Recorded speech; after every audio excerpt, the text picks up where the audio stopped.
کیا ضرورت ہے؟ ہم کیوں جھوٹ بولتے ہیں؟ جھوٹ کیوں بولتے ہیں؟ پہلی وجہ تو یہ ہے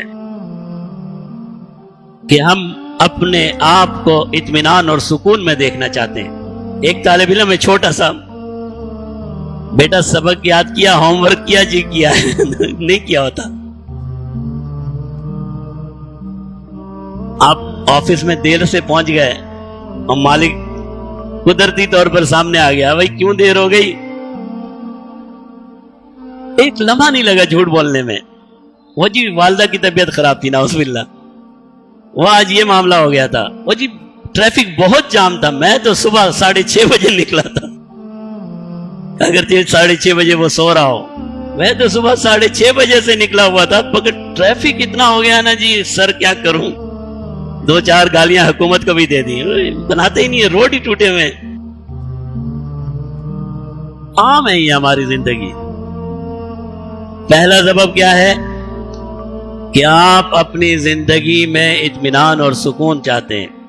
اگر آپ ادھر سچ بول دیں تو آپ کو لگتا ہے کہ میری زندگی کا اطمینان اور سکون تھوڑا ادھر ادھر ہو جائے گا، وہ مالک ناراض ہو جائے گا، وہ استاد ٹیچر ہے 2-3 تھپڑ مار، اب تو مارتے بھی نہیں ہے، خیر چلو مار دے گا، 2-3 ڈنڈے لگ جائیں گے۔ جھوٹ کس لیے بولا جا رہا ہے؟ کہ آپ اپنی زندگی کو اطمینان اور سکون میں رکھ سکیں۔ اور جناب نبی کریم صلی اللہ علیہ وسلم کیا فرماتے ہیں؟ پیارے محبوب نے فرمایا ان الصدق طمانینۃ، سچ بولنے سے سکون آتا ہے۔ اب یا تو آپ سچے ہیں یا رحمت دو عالم صلی اللہ علیہ وسلم سچے ہیں، دونوں تو سچے نہیں ہو سکتے نا۔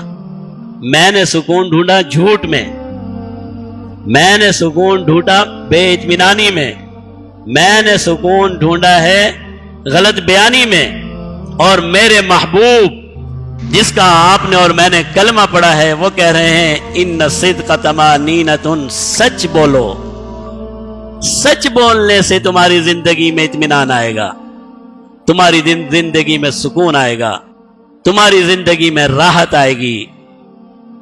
وَإِنَّ الْكَذِبَ رِيبَةٌ، اور جھوٹ بے چین کر دیتا ہے۔ جھوٹ سے بے سکونی آتی ہے، جھوٹ سے بے سکونی آتی ہے، سچ سے اطمینان اور سکون آتا ہے۔ کیسے بے سکونی آتی ہے؟ کہ انسان جب ایک جھوٹ بولتا ہے پھر وہ جھوٹ بولنا ہی پڑتے ہیں اس کو، وہ جھوٹ سے پھر بچ نہیں سکتا، ایک جھوٹ سے دوسرا، دوسرے سے تیسرا۔ اب یہی میں نے آپ کو مثال دی کہ بھئی آپ نے کہہ دیا، آپ کا مینیجر یا جو بھی تھا آپ کے سامنے کھڑا تھا، آپ نے کہہ دیا کہ بھئی میری والدہ تھوڑی بیمار تھی اس لیے تاخیر ہو گئی۔ اب وہ بولے گا جی والدہ کو کیا ہوا؟ دوسرا سوال تو ہو سکتا ہے۔ اب آپ دوسرا جھوٹ گھڑیں گے، بس بلڈ پریشر کی بیماری ہے نعوذ باللہ، اپنی والدہ کو بیمار کر رہے ہیں، اللہ اکبر۔ یہاں آ کے کہتے ہیں مولوی صاحب دعا کریں کہ ہماری والدہ بیمار ہیں، اللہ انہیں صحت دے، اللہ سب کی والدہ کو شفا دے، جن کی زندہ ہیں اور جن کی رخصت ہو گئی اللہ ان کی قبروں کو منور کرے۔ ایک طرف ہم یہ کر رہے ہیں، دوسری طرف اسی والدہ کو اسپتال بھی پہنچا دیں گے اگر کوئی زیادہ مسئلہ بن گیا، نعوذ باللہ۔ ان الصدق طمانینۃ، آپ نے جھوٹ میں سکون تلاش کیا ہے۔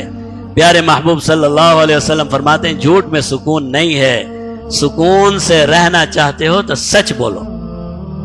آپ نے غلط بیانی میں سکون تلاش کیا ہے، جبکہ رحمت دو عالم صلی اللہ علیہ وسلم فرما رہے ہیں جھوٹ میں بے اطمینانی، بے سکونی ہے۔ آپ نے اپنی زندگی سے راحت کو دور کر دیا جب آپ نے جھوٹ بولنا شروع کیا۔ تو پہلا جھوٹ ہم بولتے ہیں اپنے اطمینان اور سکون کو برقرار رکھنے کے لیے، اور بعض لوگ جھوٹ بولتے ہیں اپنے مرتبے اور شان کو دکھانے کے لیے، یہ بھی جھوٹ کی ایک قسم ہے۔ ہوتے کچھ نہیں ہے، یا ہوتے بھی ہیں، چلو ایک دل میں تکبر ہے، ایک بڑائی ہے، ہے تو وہی 2 ہاتھ نا، اور کیا ہے ہے تو وہی 2 ہاتھ اور 2 پاؤں جو سامنے والے کے پاس بھی ہیں، میرے پاس بھی ہیں۔ اب میں اپنی بڑائی کیسے دکھاؤں؟ میں تو تجھ سے بڑا ہوں۔ جھوٹ شروع کر دیتا، او جی میں تو یہ ہوں، میں تو وہ ہوں، میں تو فلاں ہوں۔ ہوتا کچھ بھی نہیں ہے، کنگلا ہوتا ہے کبھی کبھی تو کنگلا ہوتا ہے، کبھی کبھی ہوتا بھی ہے۔ چلو بھائی اللہ نے آپ کو دیا ہے، پہلی بات تو یہ دکھلاوا کرنا کیوں؟ اللہ کا شکر ادا کریں، اللہ نے دیا ہے تو شکر ادا کریں، نہیں دیا تو پھر اس سے بڑا عیب اور کیا ہو سکتا ہے؟ جو چیز آپ کے پاس نہیں ہے آپ اسے دکھا رہے ہیں۔